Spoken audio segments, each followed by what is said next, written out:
Mesdames et messieurs, bonjour et bienvenue sur notre chaîne YouTube. L'information en Afrique et dans le monde en continu.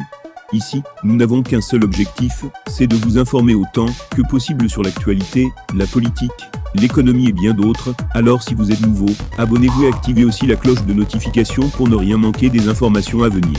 Cela étant fait, on commence. Le capitaine Ibrahim Traoré a officiellement été porté à la tête du pays dans l'attente de la désignation d'un président de transition à l'issue d'assises nationales. Le Burkina Faso, qui vient de vivre 2 coups d'État en 8 mois, a officiellement un nouveau président depuis le 5 octobre au soir, en la personne du capitaine Ibrahim Traoré, auteur du dernier putsch en date. Le président du mouvement patriotique pour la sauvegarde et la restauration, MPSR, assure les fonctions de chef de l'État, chef suprême des forces armées nationales, ont fait savoir les autorités dans une déclaration intitulée Acte fondamental, qui complète la Constitution en attendant l'adoption d'une charte de la transition.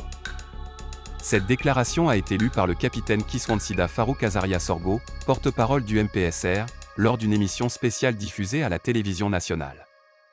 Le capitaine Traoré avait assuré le 3 octobre, sur les antennes de la radio française RFI, qu'il ne ferait qu'expédier les affaires courantes jusqu'à la désignation d'un nouveau président de transition civile ou militaire par des assises nationales, qui devront se réunir bien avant la fin de l'année, selon lui. Acte fondamental. Le 30 septembre dernier, il avait remplacé le lieutenant-colonel Paul-Henri Sandaogo Damiba, lui-même arrivé par la force au pouvoir en janvier 2022 en renversant le président élu Roch Marc Christian Kaboré.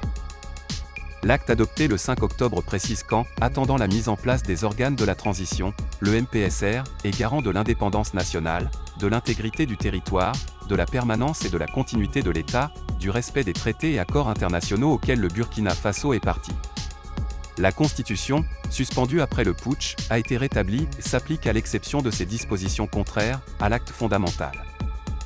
Le 4 octobre, Ibrahim Traoré avait reçu une délégation de la Communauté des États d'Afrique de l'Ouest, CEDEAO, venue évaluer la situation quelques jours après le putsch. Elle est repartie, confiante, selon l'ancien président nigérien Mahamadou Issoufou, membre de la délégation et médiateur pour le Burkina. Il a jugé que le Faso avait été au bord du gouffre, après un week-end de troubles et d'incertitudes quant à l'attitude du lieutenant-colonel Damiba, qui s'est d'abord opposé à sa destitution avant d'accepter de démissionner et de quitter le pays. À l'issue de la rencontre avec la CEDEAO, Ibrahim Traoré avait assuré que Ouagadougou continuerait à respecter ses engagements pris sous la présidence Damiba vis-à-vis de l'organisation régionale, en particulier sur l'organisation d'élections et un retour des civils au pouvoir au plus tard en juillet 2024.